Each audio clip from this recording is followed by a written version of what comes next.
Welcome to the Alpha Nerd Podcast Eternal Weekend Interview Series, where I interviewed some of the top 8 of the Legacy champions for Eternal Weekend in Philadelphia this year. It was great to play, it was great to talk to so many people, and I can't wait to show you some of the clips. Here we go. One more quick message, just so you know that we have our sub drive going for Eternal Weekend, so if you join our Facebook, YouTube, and Discord, and then leave a comment in our Discord under our Eternal Weekend banner, you'll earn a free chance to be able to win packs, promos, and or commander decks. So please sub and help us out. Sweet, it works. Welcome to the Alpha Nerd Podcast. I'm your main host Kyle. I'm here with Eric English, one of the people who made top 8 in this year's Eternal Weekend. How's it going, man? It's going pretty good. Yeah, I sure fucking did make top 8. Yeah, you did. Fuck. Yeah.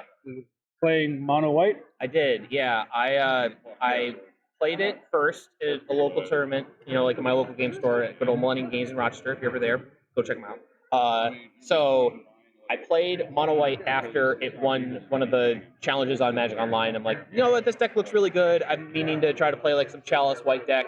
This is a good opportunity. I played it, won all my games. I'm like, wow, this is insane, incredible, just way too good. And I just locked it in for Eternal Weekend. And all I did was just update the deck after people kept iterating it on Magic Online, but that's really all I did. Yeah, I was looking at it like as I was preparing for this event myself. They're like, you gotta watch out for the initiative deck. It's like, it's a fucking white deck. What do I gotta be worried about? I was like, oh shit. I mean, well, that's the thing, right? Like, if you ever play against Death and Tax, you're like, oh, I know about the pace of play. Like, I know they're going to play an Aether Vial, then they're going to play a Stoneforge Mystic, and then they're going to play a Flicker Wisp, and that's, like, what I have to do. And then I know that they're going to kind of progress naturally with, like, how mana works and how, like, basically how many things you can put onto the stack, like, abilities and spells. And this deck is like, well, I'm going to put this 3-mana spell on the stack on turn 1, and then I'm going to put the 4-mana spell on the spell on turn 2, and also put, like, 7 different abilities between, like, all the different initiative creatures. So, like, there's games where, like, I played a game yesterday where I was on the play, and I just put my opponent to 1 on turn 3 in my Mono White deck. Yeah. And that was not even that hard. I just played a Plume Adventurer and a Dungeoneer, and then maybe, like, another spell, and that was it. And they were just dead, on board. They couldn't do anything about it. Yeah, trust me, I played my last round that I played yesterday. It was against that deck, and I fucking severely underestimated the power of that deck. Yes. It fucking put it to me sideways. Yeah, the deck, it's a stompy deck, so, like, there's hands where you draw too many Ancient Tombs, you draw, like, a bunch of City Traders, and it sucks. But you can mulligan really well. I think that's the biggest strength of this deck over all the other stompy decks that have ever existed before it.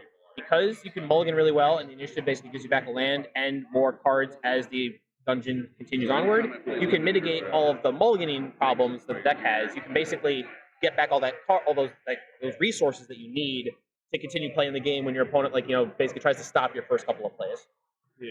Yeah, I've noticed, like, it's replacing the spells that draw you cards and manipulate the deck with an effect that just does it for you. Yes, and the fact that, people are trying to stop it with, say, like, Dress Down, or with, like, Stifles or whatever, or a Torp Orb.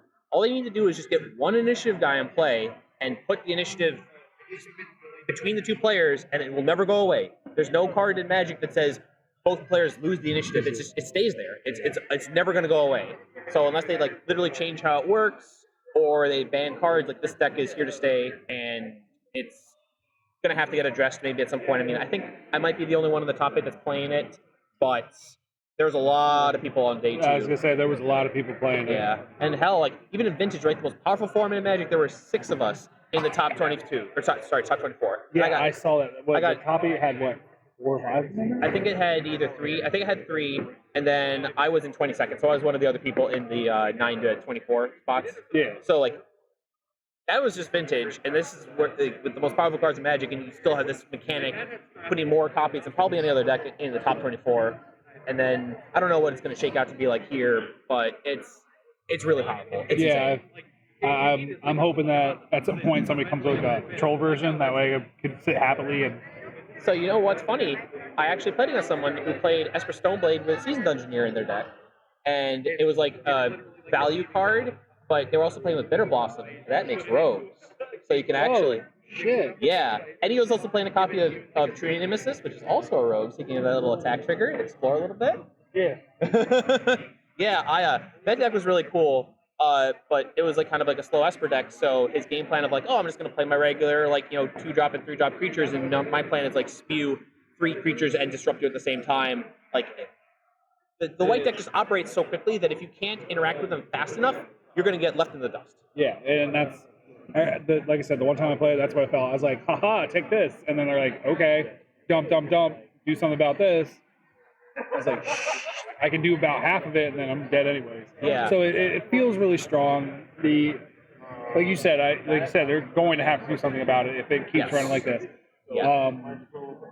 Do you think it's gonna heavily warp the format for Legacy coming up, or do you think it's gonna stay the same for a little while and just gonna be just some board changes and stuff? I think that Wizards will probably let things kind of mature a little bit for probably another month or two.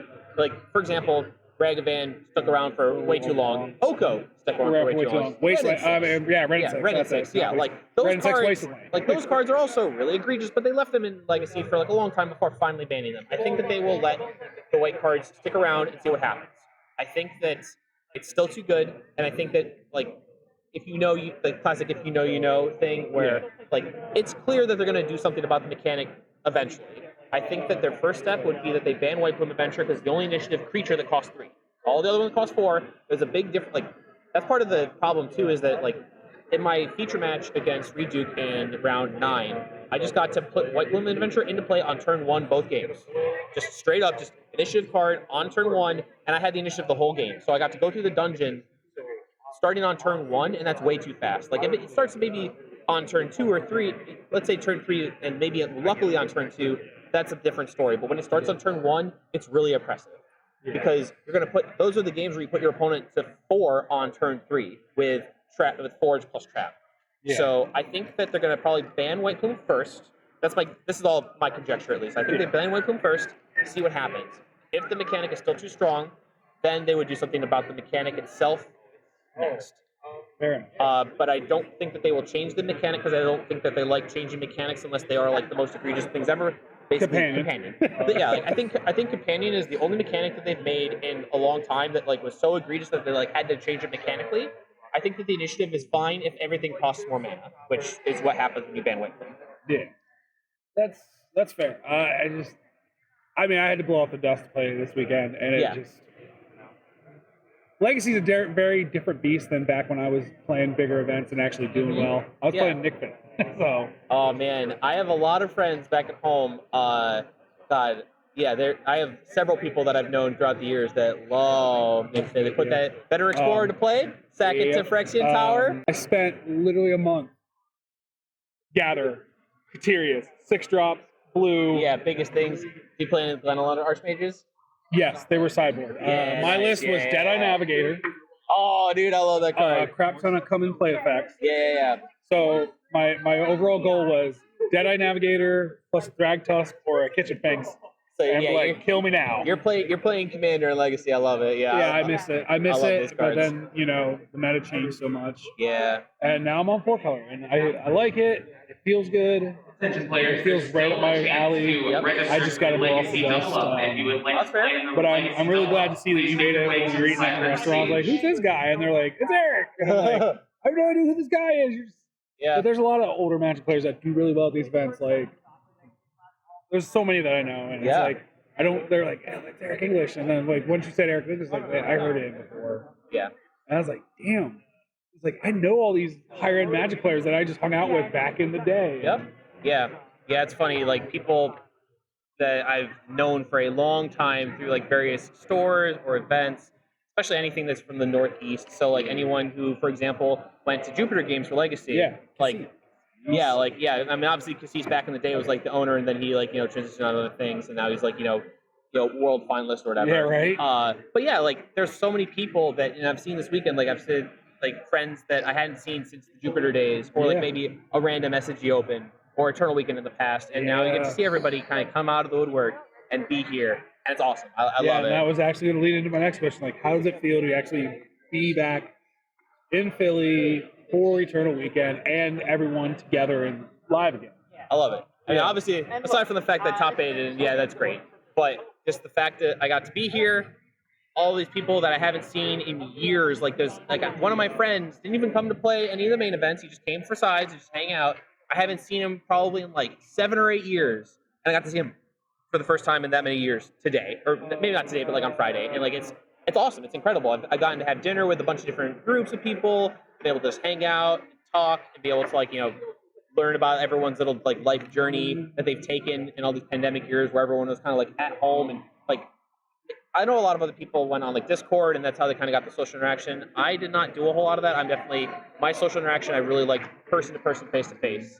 So this weekend has been amazing for that, and I'm really happy that everything went really well. Like everything about this event actually was run really well. The judges did an insane job. Like, I mean, you might have noticed how like fast all the tournament stuff was going. Yeah, it was incredible. Like props to Card Titan and all their staff and everyone they're employing. They've been doing an awesome job this weekend. Yeah, thank you for bringing it back to Philly. I didn't. Everyone's like, it's either going to be in Columbus or Pittsburgh. I was like, no, Philly. Yeah, Philly's where it needs to be. This is where it used to be. I like coming back. I mean, I don't mind Pittsburgh, but it's an extra hour drive. It's not. I'm sorry.